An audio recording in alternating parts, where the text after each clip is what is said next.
A quiet, seasoned veteran looking for peace in a local bar. A group of racist bikers bursting in, disrupting the calm. The bikers target the old man, mocking his age and past. What begins as a confrontation ends in a shocking twist, changing everyone's perspective. The bar was a worn, familiar place, the kind of joint where the peeling paint on the wooden sign outside was more a badge of character than neglect. A small neon beer advertisement flickered intermittently in the window, casting a soft glow on the cracked sidewalk. Inside, the air was thick with the scent of old wood, spilled beer, and the faint smell of smoke that still lingered even after the state's smoking ban. A handful of regulars sat at the bar, their conversations a low murmur, more like background noise than anything of real importance. The hum of the jukebox played its own part, filling the space between the slurred laughs and clinking glasses. It wasn't a fancy place, just a little refuge for those who didn't need much beyond a good drink and the quiet comfort of routine. In the far corner, near the window where the last rays of daylight slanted through, sat Hank. He was a fixture in the bar, as much a part of the scenery as the chipped wood counters or the creaky stools. A man of simple tastes and few words, he came in nearly every evening, ordered a glass of bourbon, and sat in that corner, always alone, always contemplative. His weathered face was a map of years lived hard, deep lines etched into his skin, each one telling a story of battles fought, both seen and unseen. His short-cropped hair was tinged with silver, and his jaw, once square and strong, had softened with age, though his posture remained straight and firm. His clothes were simple, but the way he wore them suggested someone who cared little about appearances. A dark, worn leather jacket, a faded shirt, and a pair of well-worn boots, the kind that had seen the dirt of many roads. Despite his age, Hank had a presence. It wasn't the loud, commanding presence of a man who needed to be heard. No, his was a quieter kind of strength, the kind that came from within, from a life lived through storms and calms, through losses and victories. It was the kind of strength that didn't demand attention, but commanded respect without saying a word.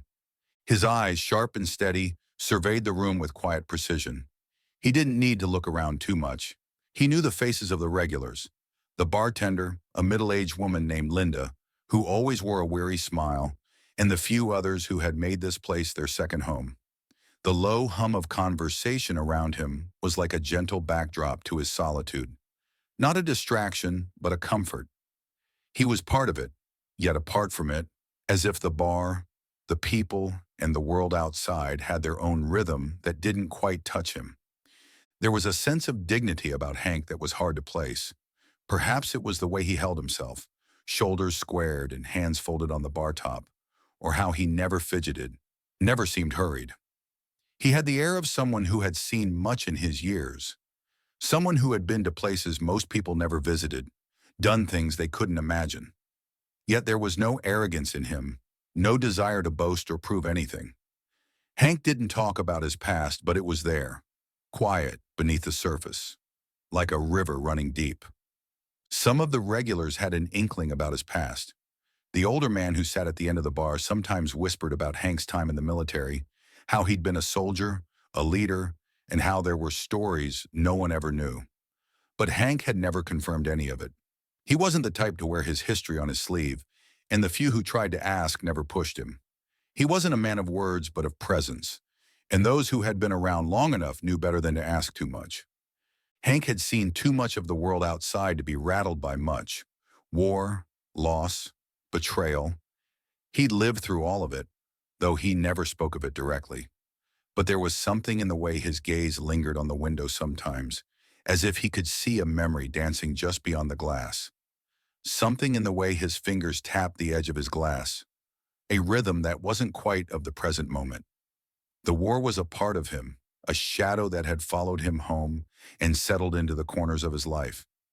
Yet he sought peace now, not in the camaraderie of soldiers or the thrill of battle, but in the stillness of the bar, where the world was far away and time seemed to slow down.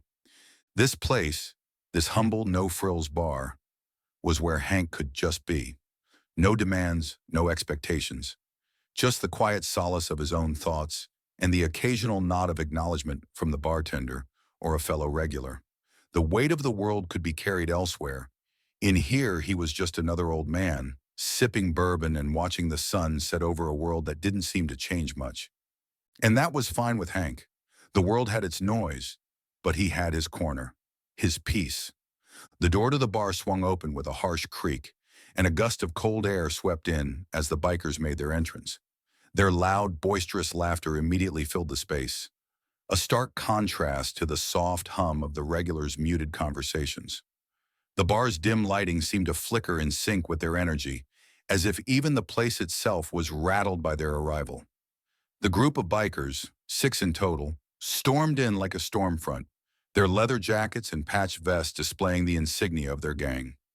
They were a jarring sight against the worn, faded decor of the bar, and their presence seemed to swallow up the warmth that had filled the room moments before. Their boots thudded against the floor as they spread out across the room, taking up space with the kind of loudness that only those with little regard for anyone else could manage.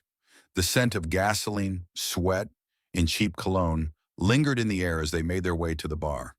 The sound of their voices was thick with arrogance and menace, as if they owned the place the moment they stepped in. "Another round!" One of them shouted to the bartender, slamming a fist onto the counter. Linda, the bartender, stiffened, her face flickering between politeness and a forced smile. She'd dealt with her share of rowdy patrons before, but something about these men set her on edge.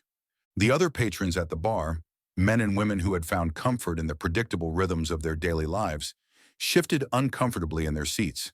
Their eyes darted nervously toward the group of bikers, but no one spoke. No one wanted to be the one to provoke the storm that was clearly brewing. The bikers' laughter and loud chatter only grew louder as they took their seats.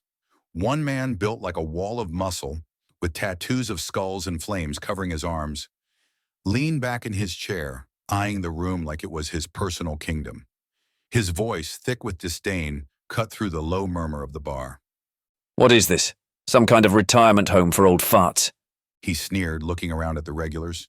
His eyes locked onto Hank, who was still sitting in his usual corner, the glass of bourbon untouched in front of him. The veteran's quiet presence had always stood in stark contrast to the noise around him, and it didn't take long for the bikers to pick up on it. "Hey, look at this one," Another biker said, nudging his friend with a grin. "The old man's got a whole setup over there. He must think this is some kind of fancy club or something." The group chuckled, their voices rising in pitch as they began to target Hank, who hadn't so much as twitched in response. One of the bikers, smaller but just as loud, shuffled over to Hank's table, leaning in with a fake grin plastered across his face. "What's the matter, old man? You think this is a quiet place for you and your memories?" The biker's words dripped with mockery, and his breath reeked of cheap whiskey. "Don't you know this bar's for people who actually live life, not just sit around waiting for it to pass by?" Hank's eyes remained steady, fixed on the glass in front of him. His fingers, calloused and scarred, gently traced the rim of the bourbon glass, but he said nothing. He didn't need to say anything. The biker's taunts were like water on stone, bouncing off, leaving no trace. But that didn't stop the biker. He leaned closer, his voice dropping into a more mocking tone. "What's the matter, Grandpa? Scared of a little fun? Or you too busy dreaming about the good old days when you had a purpose?" The laughter of the other bikers echoed in the background, their eyes now on Hank, waiting for a reaction. The whole bar seemed to hold its breath, as though waiting for the inevitable explosion. It was a tension that stretched thin, like a rubber band pulled too tight. But Hank didn't rise to the bait. He didn't flinch. He didn't even look up at the man who was leaning over him, eyes wide with a mix of amusement and expectation. His stillness was more unsettling than any words could have been. Across the room, Linda, the bartender, stood frozen, unsure of how to intervene. She had seen her share of trouble, but this was different. These bikers weren't like the usual drunk regulars. These men had a dangerous edge to them. She could feel the room's unease rising, but she kept her distance, trying to maintain control while simultaneously hoping the situation would diffuse itself. She caught the eye of a regular at the bar, a man in his late 50s, balding and thin, who always came in after work for a quiet beer. He glanced at her, a silent plea in his eyes. But neither of them moved. One of the other patrons, a woman sitting at the far end of the bar, muttered under her breath, her hands trembling around her glass. God, someone needs to do something. But no one moved.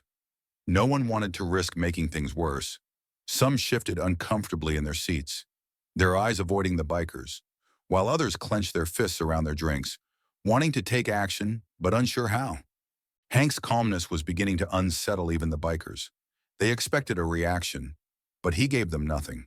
His steady gaze met theirs, but he didn't engage.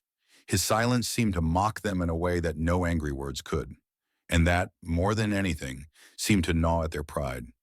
The tension in the room grew thicker, the silence stretched out longer. The bikers for a moment looked uncertain. The laughter started to taper off, the mockery of Hank losing some of its edge. It was almost as if they didn't know how to handle a man who wouldn't respond, who wouldn't engage in their game.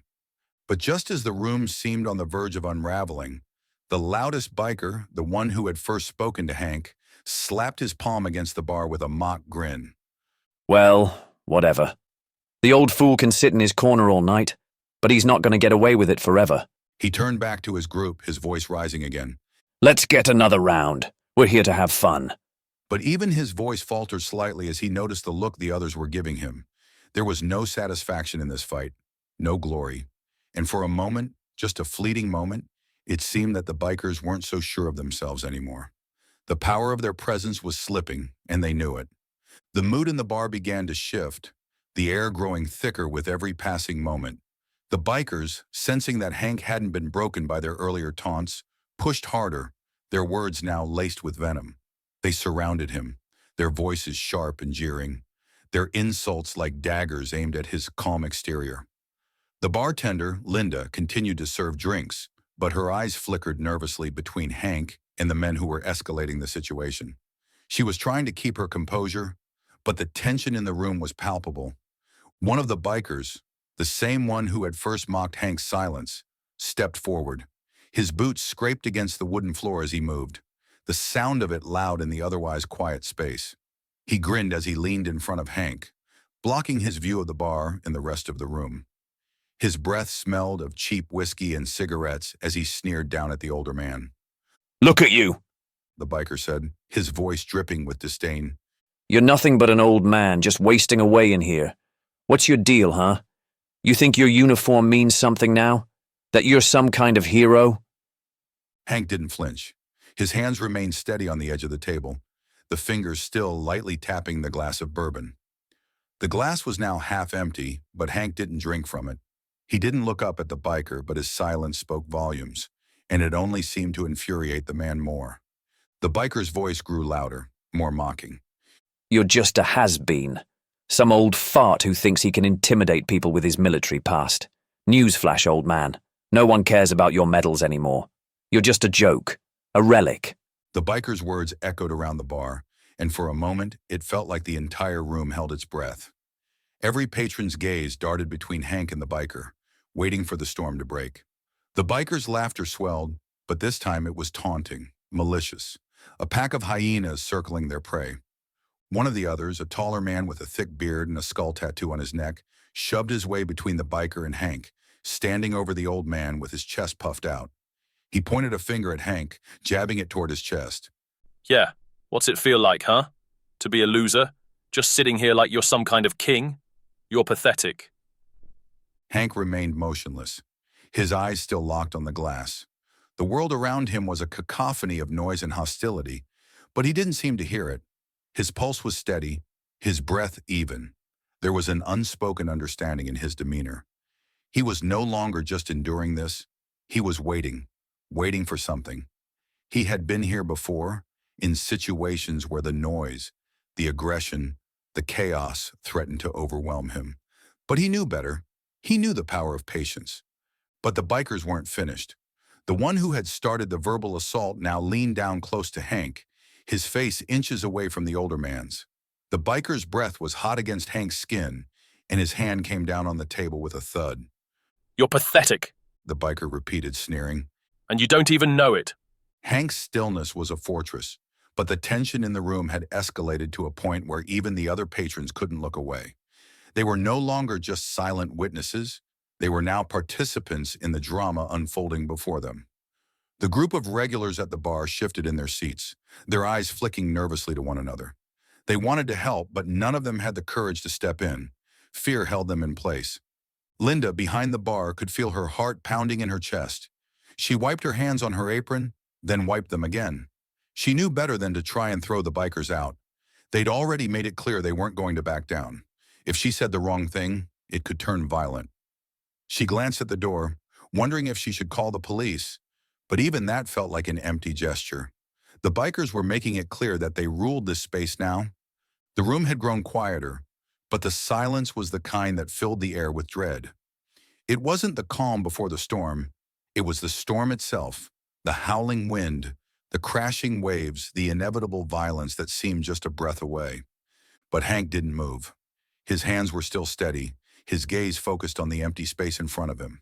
He hadn't even looked up at the bikers yet. His body, however, was a different story. It was as if the air around him had become thicker, more charged. His fingers tightened imperceptibly around his glass, his jaw set just slightly. The calm was no longer just a sign of passivity. It was a deliberate, controlled quiet. Hank had stopped waiting for the bikers to make their move. Now he was waiting for his own moment. The lead biker, seeing no reaction from Hank, raised his voice again, louder this time. Hey, don't make me drag you out of here, old man. Maybe you're not good for anything else, but I bet you'd make a nice punching bag. He pushed his chest against Hank's table, knocking the glass of bourbon to the floor with a sharp clink. The amber liquid spilled across the wood, but Hank's eyes never wavered from the biker's face. His breathing had slowed, and there was a quiet focus in the depths of his eyes, a sharpness that hadn't been there before. For the first time, the bikers could sense the shift. The tide of the room had changed. One of the other bikers, a younger man with a shaved head, smirked and stepped forward, his hands on his hips. Yeah, what's the matter, man? You afraid to stand up? All that military training and you can't even stand up for yourself. The air was thick with hostility now, the room alive with the tension of violence just on the cusp of exploding. Hank still didn't respond, but the muscles in his arms tightened, his posture straightening, as if he were preparing himself for something that the bikers couldn't yet see. The regulars could feel it too. Something in the room had shifted. The quiet, passive figure they had come to know as Hank was gone. In his place was a man who had seen much more than this, a man who was no stranger to the threat of violence, a man who understood how to control the moment, even if it seemed impossible. Hank didn't flinch as the younger biker took another step forward, but the tension in his body was unmistakable. The storm was coming, and though the room was bracing for impact, Hank had already prepared himself for it. He was no longer just the observer, the passive old man at the corner. He was ready for whatever came next. The question was, were the bikers? The bar was quiet for just a moment, and then it would break wide open. The tension in the bar was so thick you could almost taste it. The bikers, once brimming with arrogant swagger, now stood in a tight circle around Hank. Their voices had grown quieter, their words dripping with uncertainty as they tried to provoke him further. But Hank remained still, his eyes unwavering, as though the world around him no longer mattered. His calmness had unsettled them, and now they didn't know what to make of him. The room felt charged with anticipation, and for the first time the bikers hesitated. They could see that something was different now. The old man wasn't the frail, weak fool they had expected him to be. But even so, they were still convinced that they could break him, that they could drag him down into their level of aggression and mockery. One of the bikers, the one who had been the loudest, took a step forward, clearly trying to reassert control. What's the matter, old man?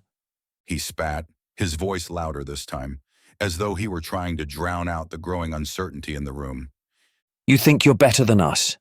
You think you're some kind of badass? You're nothing. Hank's hand moved slowly, deliberately, as his fingers curled around the smooth wood of his cane. The action was so subtle, almost imperceptible to the casual observer, but to those paying attention, those who could sense the change in the atmosphere, it was the signal that something was about to shift. The bikers, sensing a moment of weakness in him, began to close in further, moving in an almost predatory way, eager to break the last shred of composure they thought he had. But Hank wasn't backing down. The moment he stood, It was like the whole room inhaled in unison. His cane tapped softly against the floor, the sound sharp and steady in the silence that had settled over the space. He rose slowly, his movements precise, each one carefully measured. For an instant, it seemed as though time itself slowed down. The bikers, their faces twisted in confusion, watched as Hank's figure rose to his full height. He was taller than they expected, more imposing than they had first realized. And his gaze, the sharpness in his eyes, was something that none of them had been prepared for. The air was thick with anticipation, but Hank didn't rush. He didn't need to. He took a deliberate step forward, his cane tapping rhythmically as he approached the center of the bar. The first biker, the one who had mocked him so mercilessly earlier, was the first to make a move.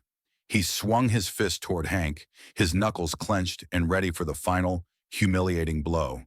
But Hank didn't flinch. He didn't dodge. Instead, with the kind of fluid, practiced motion that could only come from years of experience, he shifted his weight and used his cane to expertly trip the biker, sending him stumbling forward, crashing into one of his companions. The force of the unexpected move caused the biker to lose his balance and fall forward, his body slamming into the table in front of Hank with a loud crash. The bar went completely silent for a moment, the sound of the biker's clattering descent still ringing in the air. The bikers around him were stunned, unsure of what had just happened. They had expected Hank to cower, to shrink away under their aggression. Instead, the old man had outmaneuvered them with precision and intelligence. The biker who had tripped, now on the ground and momentarily disoriented, scrambled to get back up, his face flushed with embarrassment and anger. What the hell was that? He snarled, but his voice was shaky. He shot a glare at his companions, his sense of control rapidly slipping from his hands. The other bikers exchanged looks, their aggression faltering for the first time. They had been expecting a fight, but not like this. The room had gone quiet again, the normal hum of chatter and clinking glasses replaced by a tense silence, as the bikers processed what had just occurred. Hank didn't rush them. He didn't taunt them. His face remained calm, his posture composed. He had already proven something the bikers were still too proud to recognize. He wasn't some weak old man. He was a man who had been trained to survive. And Hank wasn't done yet. One of the bikers, more nervous now, raised a fist toward Hank, clearly trying to save face. But before he could land a punch, Hank stepped aside with such fluidity that it was almost as if he had anticipated the move before it happened. The biker, his momentum carrying him forward, stumbled and found himself tripping over his own feet, crashing into the bar with a heavy thud. His arms slammed into a row of empty bottles, knocking them over in a cascade of glass and breaking the illusion of control that the bikers had clung to. The room seemed to collectively hold its breath again. The bikers were confused now. The men who had been so confident moments ago were slowly losing their grip on the situation. Their aggression, which had been so sharp and ready, was now slipping away, replaced by uncertainty. They had underestimated Hank, and it was beginning to show. Hank stood there calm as ever, his cane now leaning against the bar. He had shown no anger, no desire for violence. It was almost as if he was guiding them toward their own defeat, using their own aggression against them. And that's when it clicked for the bikers. One of the men, a larger figure who had remained on the edge of the group, finally spoke. What the hell is going on here? His voice was low, almost a growl, and his eyes darted between Hank and the mess his gang had created in the bar.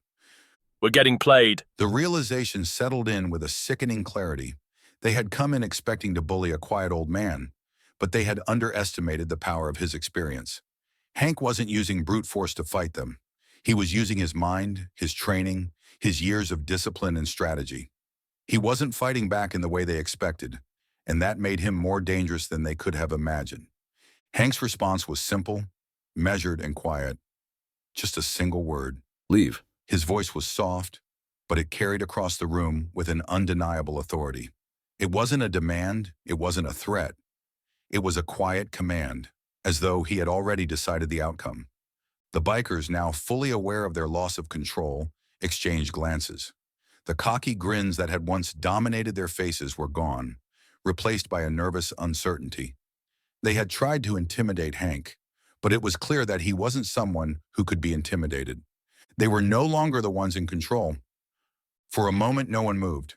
Then, one by one, the bikers turned and left, the door swinging open behind them with a collective rush of air as they filed out into the night. The bar remained silent for a moment longer, the shock of the confrontation still hanging in the air. Then, as if on cue, the regulars slowly began to speak again, murmuring among themselves. Some looked at Hank with newfound respect, while others simply returned to their drinks. But one thing was certain. Hank had not only survived the confrontation, he had triumphed. His strength had not come from his fists or from violence, but from his mind, his experience, and his calm, steady presence. And the bikers had learned a hard lesson. Sometimes the quietest man in the room is the one you should fear the most. The door to the bar swung open, the cold night air rushing in as the bikers filed out, their retreat awkward and reluctant. It wasn't the victory parade they had envisioned. There were no cheers, no jeers, no grand exit. Instead, they left in a disordered silence, each man seeming to shrink under the weight of their humiliation. The lead biker, the one who had instigated most of the taunting, lingered by the door for a moment longer than the others. He stood there, his back to the crowd, the door still swinging slightly as if the room itself was still unsettled by what had happened. His jaw was tight, his hands balled into fists, but the bravado that had fueled his earlier mockery had all but evaporated. He glanced over his shoulder, his eyes catching Hank's once more. This time, there was no sneer, no challenge. There was only a flicker of something else, something softer, a shadow of realization that hadn't been there before. Hank stood where he was, calm, unfazed, the cane resting lightly against the bar. He didn't say anything, didn't offer any words of triumph or satisfaction. He simply watched as the bikers filed out, his gaze steady and quiet, the way it always had been. He wasn't interested in rubbing their defeat in. He wasn't interested in stirring the pot. His victory, if it could even be called that, had come in the form of restraint, not aggression. In his silence, in his control, he had already said everything that needed to be said. One of the bikers, a quieter, more introspective member of the group, had stopped just outside the door. He lingered in the entryway, his eyes cast downward, his arms crossed. He hadn't spoken much during the confrontation, hadn't joined in the insults, but he had watched it all unfold with a quiet intensity. His expression now seemed to reflect a growing recognition, like a piece of a puzzle had just clicked into place. He wasn't the type to speak out, but it was clear he was thinking. Inside, the atmosphere in the bar had shifted dramatically. The tension had lifted, the air clearing like a storm passing. The regulars, who had been frozen in fearful anticipation during the entire altercation, were starting to relax again. There was no need to stay on edge. The danger had passed. Some of the patrons looked over at Hank now, their glances hesitant but filled with a subtle respect. The man they had seen as nothing more than an old relic of the past had revealed something much deeper. He wasn't just a passive observer in the bar. He was a man who commanded respect without saying a word. It wasn't the first time Hank had demonstrated his wisdom, but tonight he had done so with such quiet dignity that it was impossible to ignore. The bartender, Linda, wiped her hands on her apron again, but this time it was out of habit more than nerves. She wasn't afraid anymore. In fact, a small smile tugged at the corner of her mouth as she glanced at Hank, as if a weight had been lifted from her shoulders. The storm had passed, and the aftermath had left a sense of awe in the room. Hank didn't react to any of it. He simply remained where he stood, a figure of quiet strength. He wasn't interested in accolades or recognition. His victory had been a private one, a personal one. He didn't need the approval of others to know what he had accomplished. Inside, however, there was a brief moment of reflection, a soft hum of thought that passed through his mind. In that stillness, he understood something about himself, something that had taken years of experience to learn. He had been in many confrontations in his life, but this one was different. His power, his strength, had never been in the force of his fists or in the noise of his voice. It had always been in his ability to stay calm, to read the room, to outthink his opponents. When he had stood up, he hadn't done so out of anger or pride. He had done so because he knew that the best way to deal with an aggressor wasn't to meet force with force, but to let them trip over their own arrogance. That was the secret, and it was a lesson he had learned the hard way over the years. There had been times in his life when he had felt like he was losing control, when he had wondered if the years had softened him, made him weaker. But tonight, in this bar, he had found clarity again. He was still capable of handling himself, of navigating situations with the kind of skill that had kept him alive through much worse. And that quiet strength, his ability to sit in silence while the world raged around him, was a power that had never left him.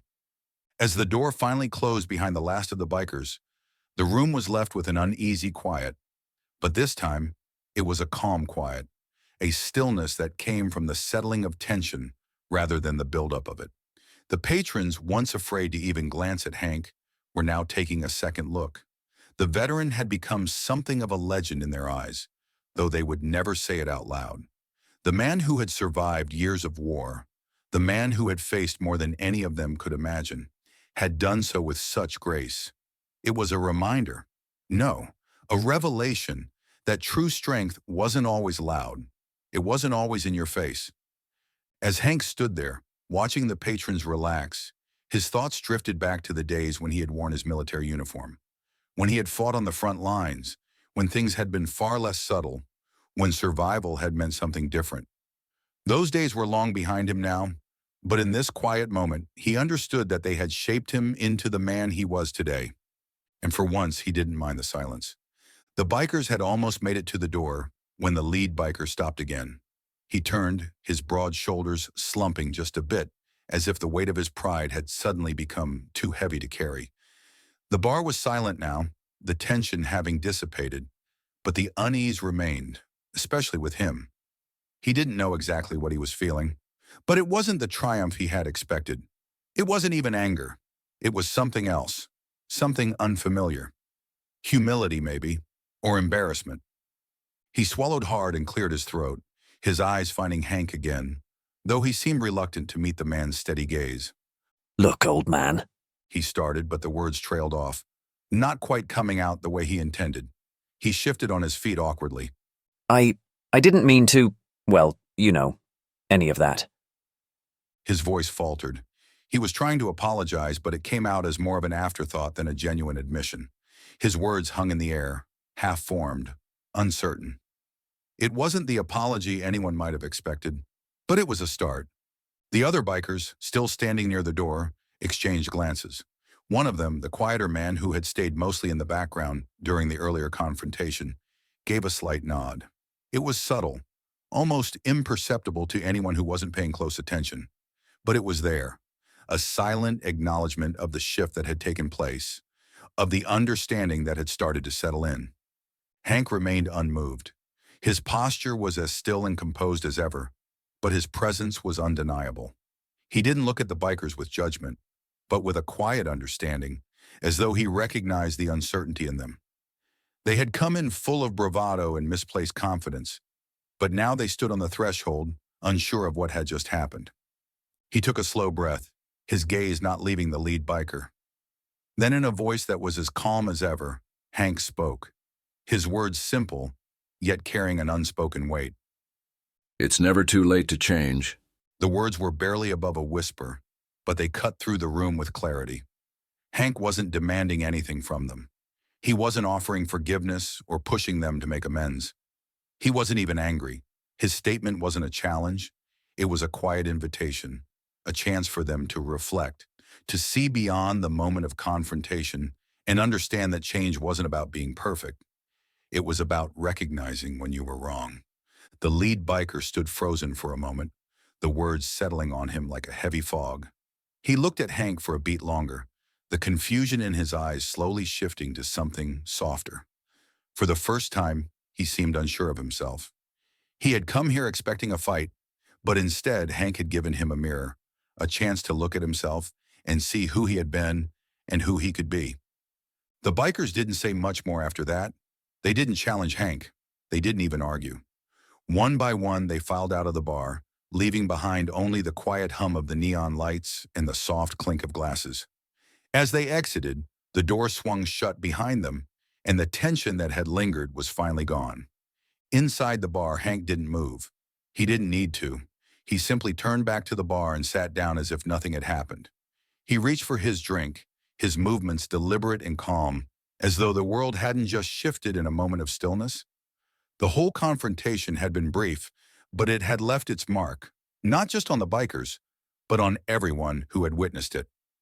The bar patrons, who had been silent observers, began to stir again. Some of them exchanged quiet words, their voices low, but filled with a new respect. They hadn't just witnessed a confrontation. They had seen something different, a demonstration of strength that didn't rely on power or violence. It was a quiet lesson that strength, real strength, could come in many forms. A few patrons nodded toward Hank, as though acknowledging the calm authority he had shown. They weren't talking about the bikers anymore. They were talking about him, about the man who had stood up, not with fists or anger, but with restraint and wisdom.